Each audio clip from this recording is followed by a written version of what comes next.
Hello everyone, I hope you all are doing fit and fine. Alhamdulillah, I am also great. After a long time, I am back with brand new video. I am also a learner, so it is not possible for me that every day making video, but I am really trying my best for making video. Finally, after 7 days, I come back with a brand new video and very important topic, that is how to improve our English skill as soon as possible. কিভাবে করে আমরা দ্রুত সময়ের মধ্যে আমাদের ইংরেজি ডেভেলপমেন্টটাকে করতে পারি, আর 10টা গোপন তথ্য নিয়ে আজকে আমি আপনাদের সামনে হাজির হয়েছি। সবার প্রথমে যেই জিনিসটা জানার প্রয়োজন, কিছু অ্যালফাবেট বা ভোকাবুলারি আমাদের আসলে জানা প্রয়োজন। আমরা যেহেতু ইংরেজি শিখব, ইংরেজি শেখার মূল যে উপকরণটা অর্থাৎ ক্ষুদ্র বিষয়বস্তু, সেটা হচ্ছে অ্যালফাবেট। অর্থাৎ কোনো একটা অ্যালফাবেট যদি আমরা সঠিকভাবে উচ্চারণ করতেই না জানি, তাহলে কিন্তু আমাদের ভাষাটা শুদ্ধ হবে না। ভাষাটা ব্রিটিশদের মতো বা ইংরেজির যে একটা টোন, একটা স্পোকিং এর মধ্যে যে ফ্লুয়েন্সিটা আসবে না। আমরা এতদিন পর্যন্ত এই যে এটাকে কিন্তু আমরা ছোট থেকে শিখে এসেছি, এটা হচ্ছে এ। কিন্তু আমরা যখন এটাকে স্পোকিং এর ভাষায় বলতে যাব, এটাকে এ না বলে আমাদেরকে বলতে হবে এখন থেকে এই। এটা এখন থেকে আমরা কি বলবো? এখন থেকে আমরা মনে রাখবো, আমরা এখন থেকে এটাকে এ বলবো না, এখন থেকে আমরা এটাকে বলবো এই বলে আমরা শুরু করব। এরপরে আমরা আরেকটা অ্যালফাবেট দেখবো, সেটা হচ্ছে খেই। দেখেন, এরপর আমরা দেখবো খেই। আমরা এতদিন পর্যন্ত এটাকে বলেছি কে, কিন্তু আমরা এটাকে কে বলবো না, আমরা এটাকে কেই বলবো। কেই। ঠিক আছে। এরপরে আমরা আমরা এতদিন পর্যন্ত এটাকে কিন্তু যে বলেছি, কিন্তু এটাকে যে বলবো না, এখন থেকে আমরা যেই বলবো। এখন থেকে আমরা এটাকে অবশ্যই যেই বলবো। তাহলে আমরা কি বলবো এখন থেকে? এখন থেকে আমরা এ কে বলবো এই, কে বলবো খেই। হ্যাঁ, আমরা কে না দিয়ে আমরা এখানে একটু খেই, ক।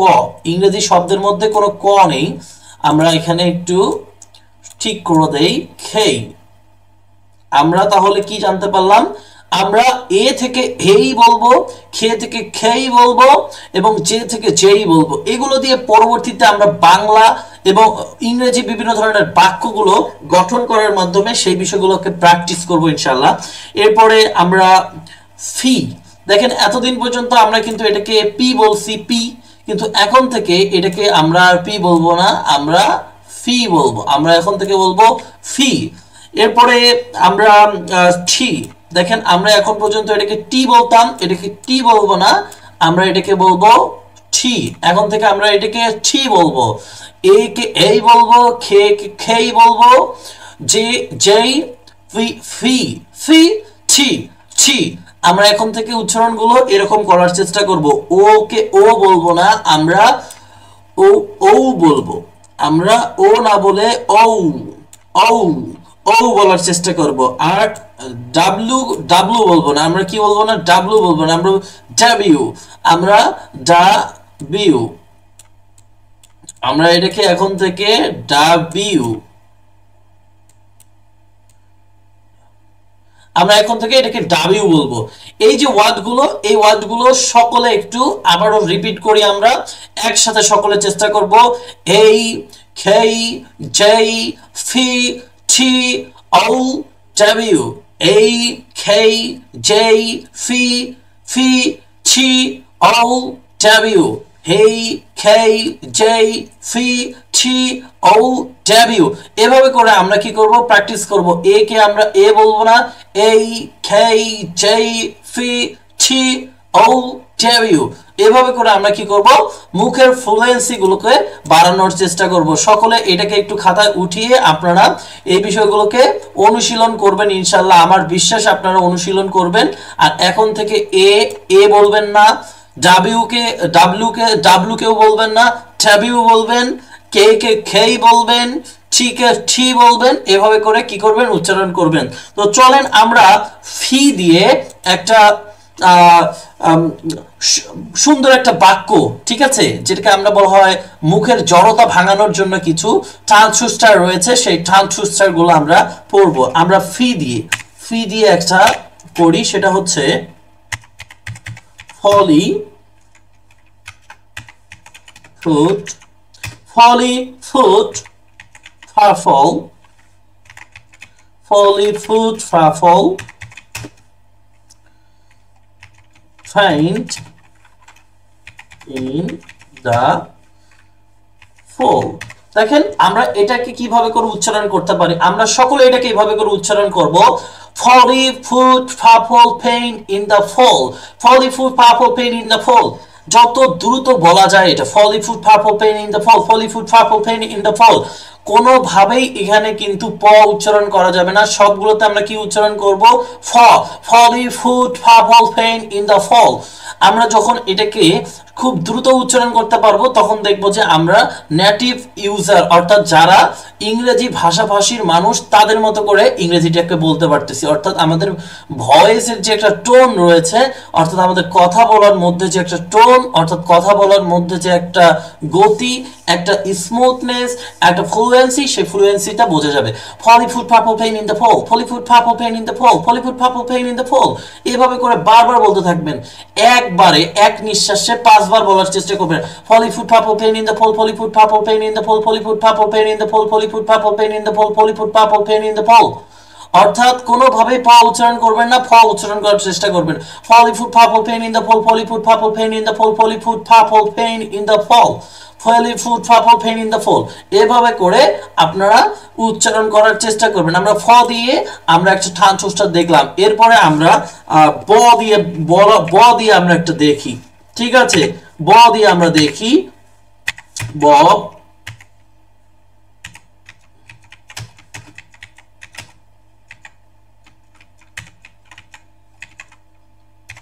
দেখেন বি দিয়ে আমরা এটাকে ব বলবো, সব সময় বি উচ্চারণ কি হবে, ব। Bob bought a big basketball, Bob bought a big basketball, Bob bought a big basketball, Bob bought a big basketball, Bob bought a big basketball. এভাবে করে এক নিঃশ্বাসে যতবার বলা সম্ভব, যতবার বলা সম্ভব ততবার বলতে থাকেন। এক নিঃশ্বাসে যতবার বলা সম্ভব ততবার বলতে শুরু করেন। Bob bought a big basketball, Bob bought a big basketball, Bob bought a big basketball, Bob bought a big basketball, Bob bought a big basketball, Bob bought a big basketball, Bob bought a big basketball, Bob bought a big basketball. যতবার বলতে পারেন, মুখকে যতটা pressure দেওয়া যায় ততটা pressure দিয়ে বলার চেষ্টা করতে হবে। আমরা বি দিয়ে দেখলাম, আমরা ছি দিয়ে আমরা একটু দেখি, ছি, আমরা ছি দিয়ে, টিচার, বানান ভুল হইলে একটু ক্ষমা স্বরূপ দৃষ্টিতে দেখবেন। Teacher told me to teach a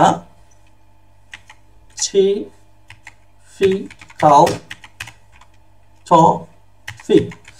দেখেন আমরা টি দিয়ে বলেছি, টি না কিন্তু টি, টি। Teacher told me to teach a difficult topic, teacher told me to teach a typical topic। অর্থাৎ সবগুলো টির উচ্চারণ কি করবেন, টি। Teacher told me to teach a typical topic, teacher told me to teach a typical topic, teacher told me to teach a typical topic, teacher told me to teach a typical topic, teacher told me to teach a typical topic। অর্থাৎ টি দিয়ে উচ্চারণ করার চেষ্টা করতে পারতে হবে। তো এই তিনটা আমাদের কি থাকলো, এই তিনটা আপনাদের হোমওয়ার্ক থাকলো। আপনারা যতবার পারেন, যত সুন্দরভাবে পারেন, আমাদের যে অ্যালফাবেট গুলো আমরা দিয়েছি, এই, খেই, টি, টি, টি, জেই, খেই, ও, ডাব্লিউ, এগুলোকে আপনারা বারবার উচ্চারণ করবেন।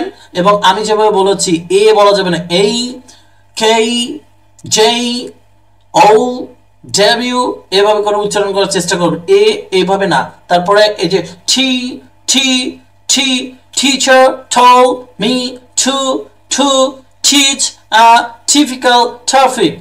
ঠিক আছে, teacher told me to teach a typical topic, teacher told me to teach a typical topic, teacher told me to teach a typical topic, teacher told me to teach a typical topic।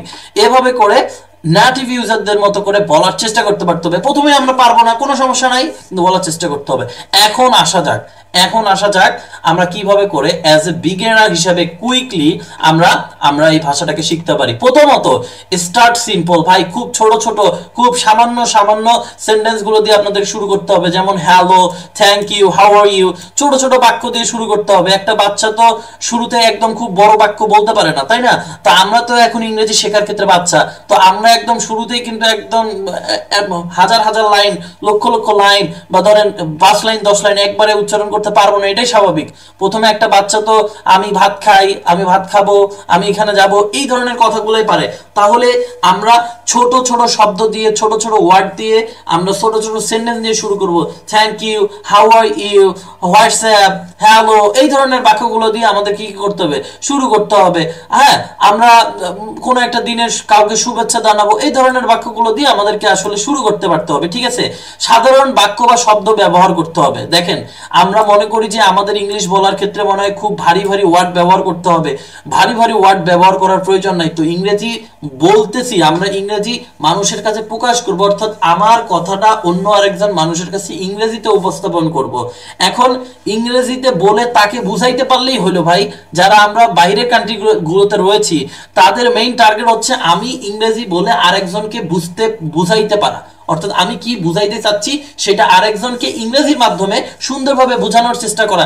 এখন অনেক বেশি আমরা যদি কঠিন বাক্য বা কঠিন শব্দ ব্যবহার করতে চাই, তাহলে তো আমরা পারবো না, এটা তো কখনোই পসিবল না। তাহলে আমাদের কি করতে হবে? অবশ্যই ছোট ছোট সহজ সহজ ওয়ার্ড, সহজ সহজ বাক্যগুলো দিয়ে আমাদেরকে চেষ্টা করতে পারতে হবে। এরপরে আমাদের কি কি করতে হবে? শুনতে হবে এবং বলতে হবে। যত বেশি শুনবো তত বেশি কিন্তু আমাদের মেধার জাগ্রত হবে। দেখেন, একটা বাচ্চা সে কি করে? অবশ্যই ভিডিও দেখে, আমাদের আশেপাশে যারা মানুষ আছে তাদের কাছ থেকে শোনে। দেখবেন একটা বাচ্চা কি করে, তার বাবা বা তার মায়ের কাছ থেকে কোনো একটা শব্দ শুনলো, সে ওই শব্দটা বলার চেষ্টা করে। যেমন ধরেন নাম ধরে ডাকে, বলো তো বাবা, বাবা বলো তো, ওই বাচ্চাটা কিন্তু হ্যাঁ বাবা বাবা বলার চেষ্টা করে। তাহলে ওই বাচ্চাটা কি করে? তাহলে শোনে এবং পরবর্তীতে সে কিন্তু সেটাকে রিপিট করার চেষ্টা করে। তাহলে ইংরেজি শেখার দ্বিতীয় ধাপটা হচ্ছে আপনাদের শুনতে হবে এবং বলার চেষ্টা করতে হবে, উচ্চারণ করতে পারতে হবে। দেখেন, উচ্চারণ অনুশীলন করতে হবে। আমরা অনেকেই ভাবি যে আমার তো হচ্ছে না, আমার তো মানুষ কি বলবে না বলবে, আমরা মানুষের কথা চিন্তা ভাবনা করে ইংরেজি শেখা বন্ধ করি, প্রোনাউন্সিয়েশন করি না। কিন্তু আমাদের কি করতে পারতে হবে? অবশ্যই শুনতে হবে এবং বলার চেষ্টা করতে হবে। দেখেন, কিছু বেসিক গ্রামার দরকার। ইংরেজি শিখতে গেলে কিছু বেসিক গ্রামার যদি আমরা না জানি, তাহলে কিন্তু কোনোভাবেই পসিবল হবে না। কিছু বেসিক গ্রামার, যেমন আমাদেরকে সাবজেক্ট কোনটা সেটা চিনতে হবে, ভার্ব কোনটা, মানে ভার্ব, সাবজেক্ট, অবজেক্ট, ভার্ব, এইটা যদি না চেনেন তাহলে তো ইংরেজিতে কথা বলা সম্ভব হবে না। তাহলে এতটুকু গ্রামার আমাদেরকে শিখতে পারতে হবে যে সাবজেক্ট কোনটা, অবজেক্ট কোনটা, ভার্ব কোনটা, সেন্টেন্সের কিছু বিষয় রয়েছে সেগুলো আমাদেরকে জানতে হবে, ঠিক আছে? ভবিষ্যৎকাল কোনটা, অতীতকাল কোনটা, এটা বুঝতে হবে। আমরা এমন একটা কথা বলে ফেললাম যেখানে আমাদের অতীত হয়ে গেছে, অর্থাৎ সেটা হচ্ছে অতীত, ইতিমধ্যে চলে গেছে, তাহলে ওই কথাটা বলে তো আর লাভ নাই, ঠিক আছে না? তাহলে ভবিষ্যৎ, বর্তমান, অতীত এই সম্পর্কে আমাদের অবশ্যই ধারণা থাকতে হবে। এখন দেখেন, ইংরেজি বলার ক্ষেত্রে আমাদের মেইন জিনিসটাই তো ভোকাবুলারি। ভোকাবুলারি একটা মানুষ যদি না জানে সত্য শব্দের অর্থ, অর্থাৎ ইংলিশ টু বাংলা করার ক্ষেত্রে, বাংলা টু ইংলিশ করার ক্ষেত্রে মুখ্য ভূমিকা পালন করে হচ্ছে ভোকাবুলারি। তাহলে ভোকাবুলারি যদি আপনার মুখস্থ না থাকে ভাই, কিভাবে করে আপনি বাংলাকে ইংরেজিতে কনভার্ট করবেন? তাহলে বাংলাকে ইংরেজিতে কনভার্ট করার ক্ষেত্রে অন্তত প্রতিদিন 5টা থেকে 10টা নতুন নতুন শব্দ শিখতেই হবে আপনাকে। আপনি যদি বাংলাকে ইংরেজিতে কনভার্ট করতে চান ভাই, তাহলে অবশ্যই প্রতিদিন আপনাকে 5 থেকে 10টা নতুন নতুন শব্দ শিখতেই হবে। এটা মানেন আর না মানেন, নতুন নতুন শব্দ মনে রাখার জন্য আপনি কি করতে পারেন? অবশ্যই একটা আপনি চিরকুট ব্যবহার করতে পারেন, নোটবুক ব্যবহার করতে পারেন। ফোনের যে আপনার ওয়ালপেপার রয়েছে, সেই ওয়ালপেপারের মধ্যে আপনারা কি করতে পারেন? কিছু ওয়ার্ড আপনারা লিখে রাখতে পারেন। অর্থাৎ প্রতিদিন আপনি ওয়ালপেপারের মধ্যে 5টা 10টা ওয়ার্ড লিখে রাখলেও কিন্তু আপনার ডেইলি 5টা 10টা নতুন ওয়ার্ড শেখা হয়ে যায়। আয়নার সামনে দাঁড়িয়ে ইংরেজি কথা বলার চেষ্টা করতে পারতে হবে। আয়নার সামনে দাঁড়িয়ে দেখেন, আমরা ভয় পাই কোনো একজন মানুষের সামনে গিয়ে যখন কথা বলবো, মনে হয় যে আল্লাহ আমি কি বলতে পারবো, আমার কি হবে, আমার কথাটা শুনে সে কি মনে করে, আমার যদি ভুল হয়ে যায়, এই ধরনের চিন্তা ভাবনা কিন্তু আমরা করে থাকি। এই ধরনের চিন্তা ভাবনা থেকে আমাদের দূরে সরে আসতে হবে, এই ধরনের চিন্তা ভাবনা করাই যাবে না। তাহলে আমাদেরকে যেই কাজটা করতে হবে, আয়নার সামনে দাঁড়িয়ে প্র্যাকটিস করতে হবে, আয়নার সামনে দাঁড়িয়ে কথা বলার অনুশীলন করতে পারতে হবে। এতে করে আমাদের কথা কথা বলার যে জড়তা, মানুষের সামনে দাঁড়িয়ে কথা বলার যে ভয়টা, সেই ভয়টা কমে যাবে। তাহলে আয়নার সামনে দাঁড়িয়ে ইংরেজিতে কথা বলতে পারেন।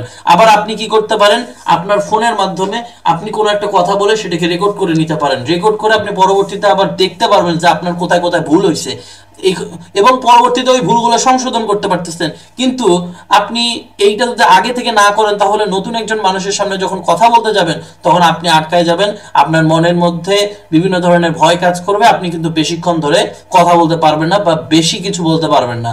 ঠিক আছে, দেখেন খুব সহজ সহজ, যেমন বাচ্চাদের কিছু বই আছে না, একদম ক্লাস 1, 2, 3, 4 এর বাচ্চাদের ছোট ছোট কিছু গল্প থাকে, যেমন লায়ন এন্ড মাউসের গল্প রয়েছে, এরপরে হাতির গল্প রয়েছে, কচ্ছপের গল্প রয়েছে, খরগোশ এবং কচ্ছপের গল্প।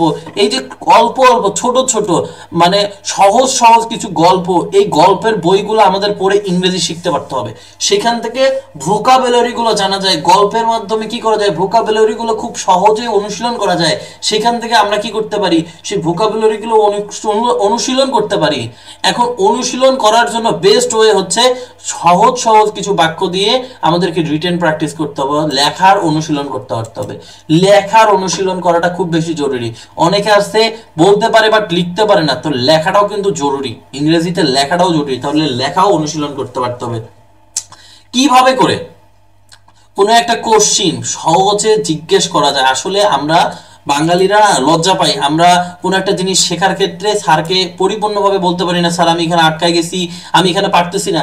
বাট এই লজ্জাটা করলে আসলে আপনার কখনোই ইংরেজি শেখা হবে না। আপনাকে অবশ্যই, ঠিক আছে, অবশ্যই অবশ্যই আপনার লজ্জাটাকে ফেলাই দিয়ে আপনি অল টাইম কোশ্চিন করেন। আপনি যার কাছ থেকে পারেন তার কাছ থেকে বলে নেওয়ার চেষ্টা করেন। ধরেন আপনি কোনো একটা ভোকাবুলারি পাচ্ছেন না, তাহলে আপনি কি করেন, কারো কাছ থেকে সেটা শুনে নেওয়ার চেষ্টা করেন। আপনি লজ্জা শরম একদম ভাই এক সাইডে রাখেন। লজ্জা শরম থাকলে আপনার কখনোই ইংরেজি শেখা হবে না। এবং আমরা যেহেতু এখন প্রযুক্তির যুগে আছি, আমাদের প্রযুক্তি ব্যবহার করতে হবে ভাই। আপনি চ্যাট জিপিটির মাধ্যমে, চ্যাট জিপিটির সাথে ইংরেজি অনুশীলন করতে পারেন। আপনি জানেন, আপনি চ্যাট জিপিটিকে আপনার ভয়েস কলে আপনি কথা বলতে পারবেন। আপনি তাকে ভয়েস দিবেন, সে আপনাকে ভয়েস দিবে। চ্যাট জিপিটিকে আপনি ভয়েস দিয়ে বলবেন আমার ভয়েসের মধ্যে কোনো ভুল হয়েছে কিনা, বা আমার ভয়েসের মধ্যে বা আমি যে কথাটা বলেছি সেখানে কোন ধরনের ভুলগুলো হয়েছে একটু বলো।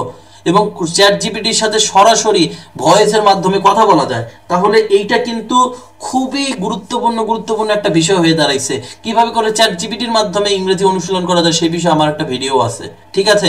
এবং যারা ইংরেজিতে ভালো শেখায়, ইংরেজিতে যারা ভালো পড়াচ্ছে, যারা ইংরেজি ভাষা নিয়ে কাজ করতেছে, এরকম স্যারদের ভিডিও আপনাদেরকে দেখতে হবে। বিভিন্ন ইংলিশ মুভি রয়েছে, সেই ইংলিশ মুভিগুলো দেখতে পারেন। তো আপনাদের বাড়ি কাজ থাকবে, আমি 3টা ওয়ার্ডের কিছু আপনাদের টান টুইস্টার দিয়েছি, সেই আপনার টান টুইস্টার গুলো কি করবেন, অনুশীলন করবেন।